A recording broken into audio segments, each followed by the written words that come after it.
So go from the beginning, people come and say, oh I just came to tariqah, I'm always sick, this happening, this happening. Yeah, because people come with things attached to them.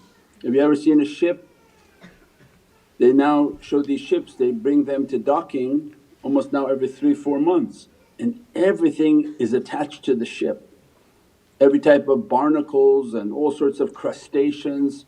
How are they even attaching? So as soon as the ship slows down a little bit, everything is trying to attach itself.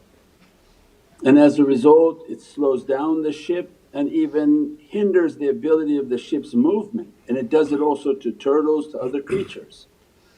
Means this reality of energy is that so many things are attached to us, and those whom are coming into practices they begin to realize how much is attached. As soon as they enter, all these things are happening. As soon as they do their practices, all these things are happening. And that's exactly what you want to do before it comes to the grave. Because if you think it's difficult while you're living, then imagine the reality in the grave, in which you're like a ship for 60 years, you never cleaned yourself, and all those things that attach to you. And you see these people when they want to take these things off of the ship, they're scraping the ship and scraping the metal. Imagine then the angels that have to come and scrape people.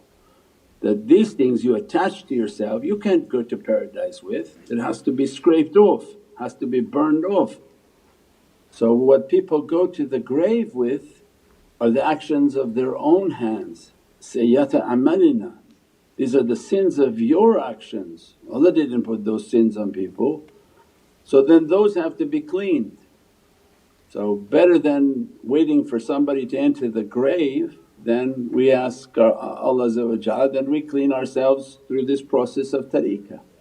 When Allah grants a reward to a servant, He grants them guidance.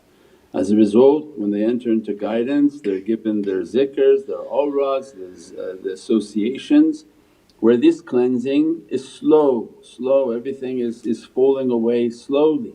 As they increase in their zikrs, then the energies and frequencies of negativity then cause a disturbance in their energy field, and fevers. Many times after big associations are fevers, and this is an energy that comes onto the soul that the body can't contain. So everything is based on energy, there's nothing random happening, absolutely nothing random. That as soon as you enter into the energy field, then every type of energy, every type of reality, every type of dress is coming.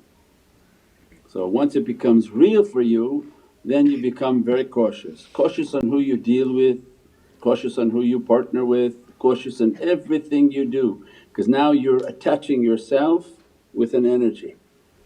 So you think relationships are just relationships, but if you're a spiritual person you understand that now you put a anchor into somebody, into their actions, into their life, into their reality, and you're going to be participating in their energies. If they're bad you're going to have difficulties, if they're good lucky for you. That's why people then associate with the shaykh, because they're hoping the shaykh will take them and take their anchor onto his reality.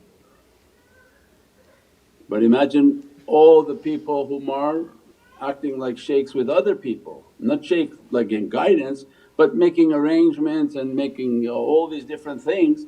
You're now attaching yourself to that person and what they carry. So again the vigilance is to be careful. Be careful with who you associate with, be careful who you want to make a connection in that reality. So as a result they keep a life of consciousness, they're conscious of everything and they keep their consciousness and their connection with the shaykh.